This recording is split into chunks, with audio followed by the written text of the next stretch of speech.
तो चलिए जी, नमस्कार आप सभी को। सुप्रभात तो नहीं बोलूँगी क्योंकि शाम का टाइम है और आप सब इतने दिल से और इतने प्यार से मेरे ब्लॉग को देखने आते हैं, उसके लिए दिल से आभार प्रकट करती हूँ। बहुत बहुत धन्यवाद आप सबका। तो शाम को मैंने बिना कवर डाले ही गद्दे को तो बेड पे डाल दिया था क्योंकि मुझे अभी फिर से उसे कुछ ना कुछ करना था। जी हाँ, अभी पूरी तरीके से डीप क्लीन नहीं हुआ है वो। और मैंने बनाई है यहाँ पे पनीर की सब्जी और रोटी।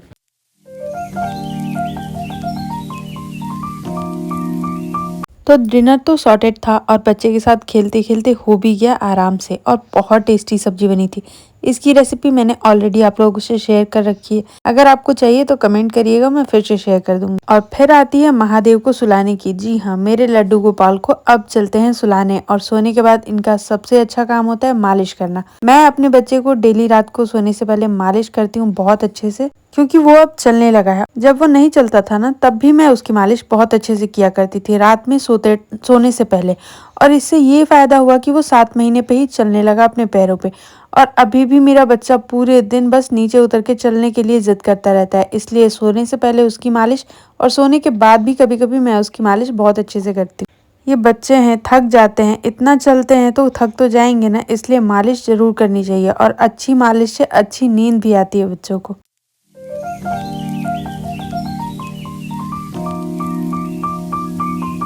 तो इसके बाद मैंने ऐसा कुछ भी शूट नहीं किया है। सीधे मिलते हैं सुबह। और आप देख लीजिए मैं कैसे नहाने जाती हूँ अकेले जब होती हूँ घर पे। तो मैंने अपने बच्चे को बाथरूम के सामने एक चटाई पे बैठा दिया है और उसके बाद मैं चली गई हूँ नहाने धोने और घर का काम कंप्लीट करने।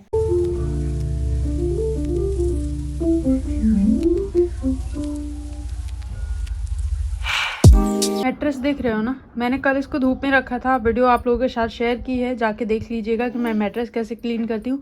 और अब इसकी डीप क्लीनिंग करते हैं। डीप क्लीनिंग के लिए करना क्या है, सबसे पहले हम बेकिंग पाउडर लेंगे और लेंगे एक चाय छन्नी, उसके साथ एक माइक्रोफाइबर वाला क्लॉथ, बस। और ये बिल्कुल चकाचक हो जाएगा। वैसे तो मेरा मैट्रेस हमेशा मैं धूप में डालती हूँ तो गंदा तो होता नहीं है जल्दी, लेकिन फिर भी इसको और ज़्यादा डीप क्लीन करेंगे।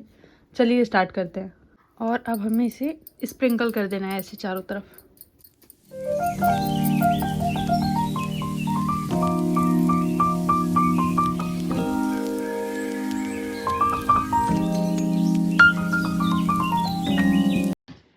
सिंपली आपको करना क्या है, ये माइक्रोफाइबर का कपड़ा लेना है और इससे आपको इसको चारों तरफ रब करना है ऐसे। इससे ना बग नहीं आते, मतलब कीड़े मकोड़े नहीं आते हैं आपके गद्दे पे, देखो।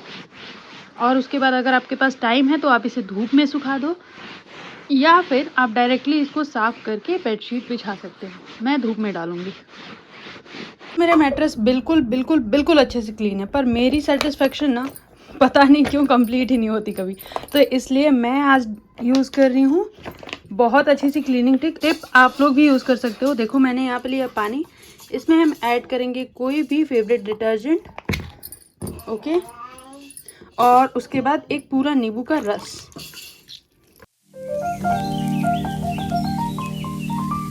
इसे हम माइक्रोफाइबर टॉवल से अच्छे से, मैंने पहले से बेकिंग सोडा इस पे डाल रखा है, अच्छे से इसको क्लीन करेंगे, ओके। और धूप में सुखा देंगे 1 दिन पूरा।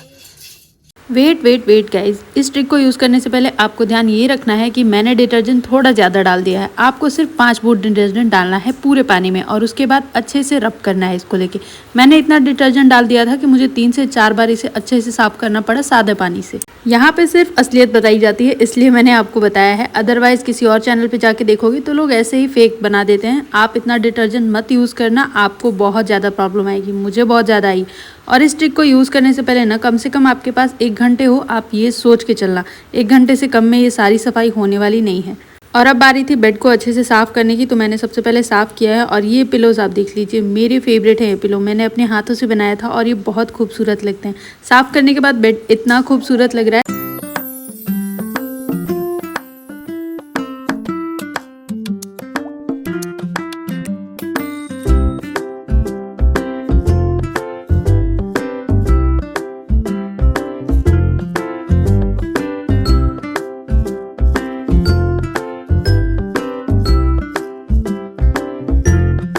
फाइनली बहुत सारा काम ख़त्म हो गया है।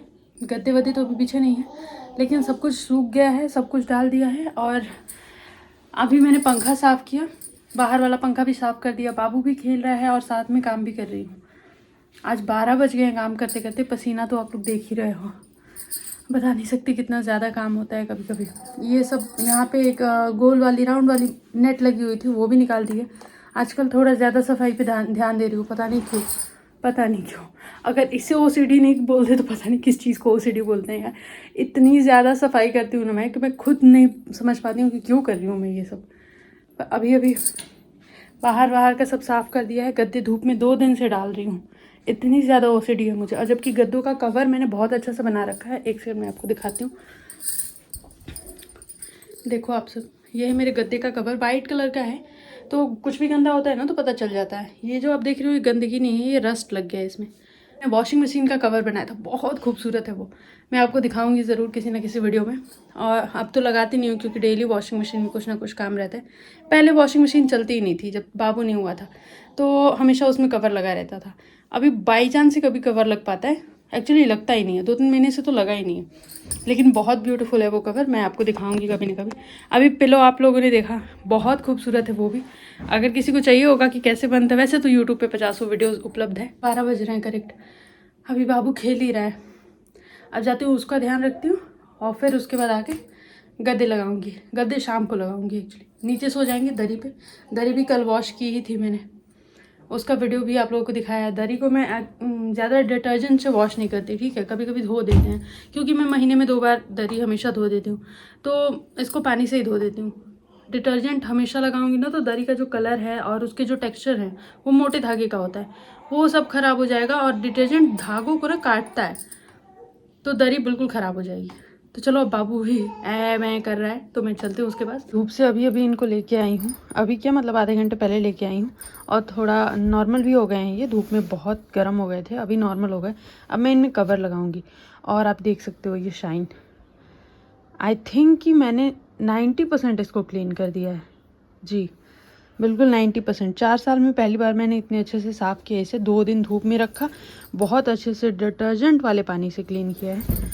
अब ये बिल्कुल नीट एंड क्लीन दिख रहे हैं। ये जो दाग दिख रहा है ना, ये बाबू के सूसू का है, बहुत लगातार यहाँ पे सूसू किया उसने, ऐसा हो गया। लेकिन ये भी बार बार धूप में रखते रखते ठीक हो जाएगा। बारी है इस मैट्रेस में मुझे कवर लगाना है। और अगर आपको अपने मैट्रेस को बचाना है ना बग्स से, डर्ट से, हर चीज़ से, तो सबसे अच्छी चीज़ है कवर। और ये कवर आपको 1 रुपये भी खर्च नहीं करने, घर पे हो जाएगा आपका। आपके घर में साड़ी तो होगी ना, नॉर्मल सी सूती वाली, या फिर कोई भी हो जो अच्छा कपड़ा हो, मलमल का हो, सूती हो। आप ऐसा कपड़ा यूज़ करो जिसमें ज़्यादा गर्मी ना हो। ये ना चादर, ये कवर बनाने के लिए ही कपड़ा मिलता है और ये बहुत अच्छा कपड़ा होता है, वाइट कलर में ही मैक्सिमम मिलता है ये। और मैं इसका कवर, मैंने इसको शुरू में ही बना दिया था, इसलिए मेरा अब तक बचा हुआ है। ये बहुत अच्छा से साफ़ हो गया है, मैं बिल्कुल सेटिस्फाई हूँ इससे।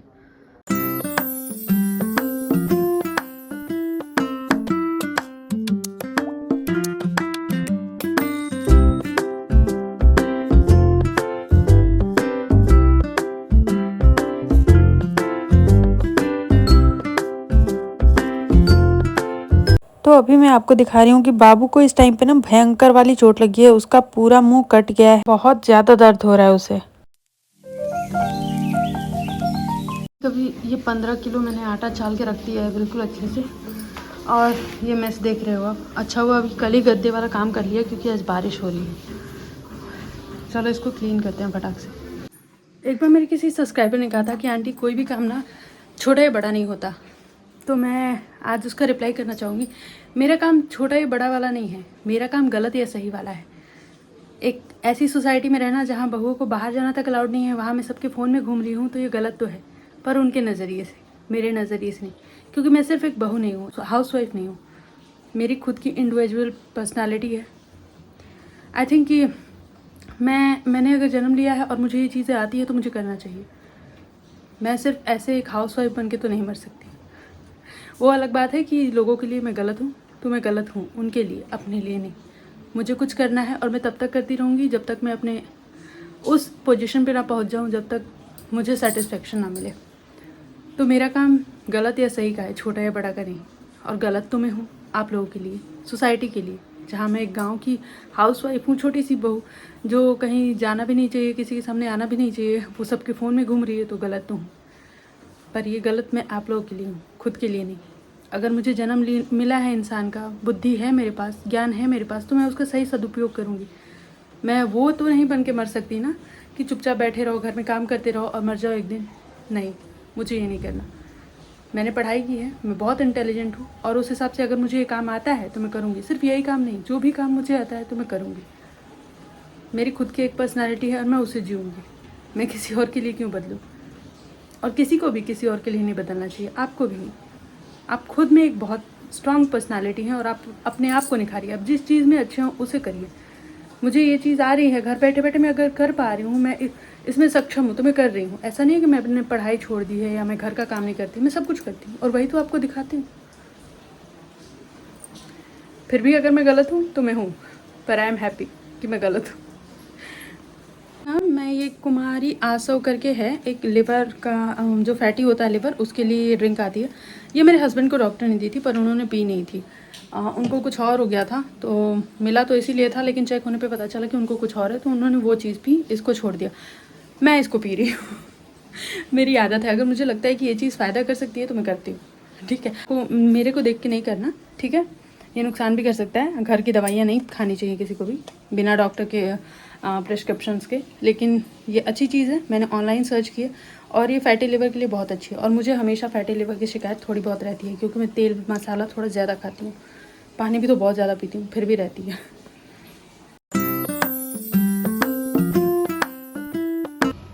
तो कच्चे केले की सब्जी तो बना रही हूँ, लेकिन मतलब छिलके जिन्हें हम फेंक देते हैं उसकी आज चटनी बनेगी। उसकी रेसिपी ज़रूर देखिए, बहुत हेल्दी और बहुत टेस्टी चटनी बनती है उसकी, इसकी। जी हाँ, इन छिलकों को भी नहीं फेंकना है, हम कुछ भी वेस्ट नहीं करने वाले, वी आर इंडियंस। ये है कच्चे केले की चटनी और इसके लिए सबसे पहले हम केले को कुकर में डालेंगे और इसे 2 सीटी आने तक बॉईल करेंगे। एक्चुअली छिलकों को, सॉरी मैंने केला बोला, लेकिन हाँ छिलकों को हम बॉईल करेंगे 2 सीटी आने तक। और आपको पता है कच्चा केला इतना फायदेमंद होता है कि अगर आपका हीमोग्लोबिन डाउन है ना तो आप कच्चे केले को खाओ, और उसका छिलका तो उससे भी ज्यादा फायदेमंद होता है। इसलिए इसकी चटनी बहुत टेस्टी और बहुत ही हेल्दी होती है। तो अब हम इसे ऐड करेंगे जार में, साथ में 2-3 हरी मिर्च और 2-3 लहसुन की कलियां, थोड़ा सा नींबू का रस और थोड़ा सा नमक। और उसके बाद इसे पीस लीजिए, बिल्कुल फाइन पेस्ट बना लीजिए और टेस्टी टेस्टी आपकी चटनी तैयार है। आप इसे जैसे चाहें वैसे खा सकते हैं। मैंने तो इसे 2 दिन रख के फ्रिज में खाया है।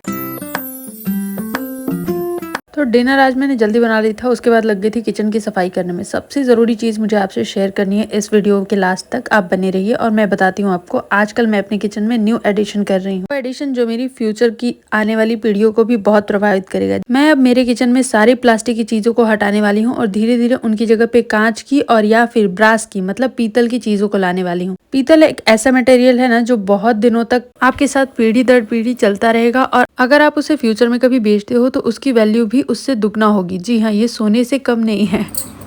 इतना सारा घी है हमारे पास, ये और ये इतने सारे बॉक्सेस में रखना पड़ रहा है और प्लास्टिक में तो घी रखना ही नहीं चाहिए। तो इसलिए मैंने ऑर्डर किया है कांच का कंटेनर। देखो कब तक आता है। कांच के कंटेनर में ना घी ज़्यादा दिन तक अच्छा रहता है। तो ना जो कांच के कंटेनर होते हैं वो तो हमें मिनिमम दाम पे मिल जाते हैं, लेकिन जो ब्रास के होते हैं वो बहुत मैक्सिमम दाम के होते हैं और उन्हें ढूंढना भी बहुत इजी नहीं है, क्योंकि फ्लिपकार्ट पे मैंने सर्च किया, वहाँ बहुत कम ही मिल पाए। इसलिए उन्हें एक बार में खरीदना तो लगभग इम्पॉसिबल है, लेकिन हम धीरे धीरे ये चीजें करेंगे और धीरे धीरे अपने घर को एक नया लुक देंगे। तो चलिए मिलते हैं अगले व्लॉग में, तब तक के लिए stay tuned guys, love you all, take care, bye.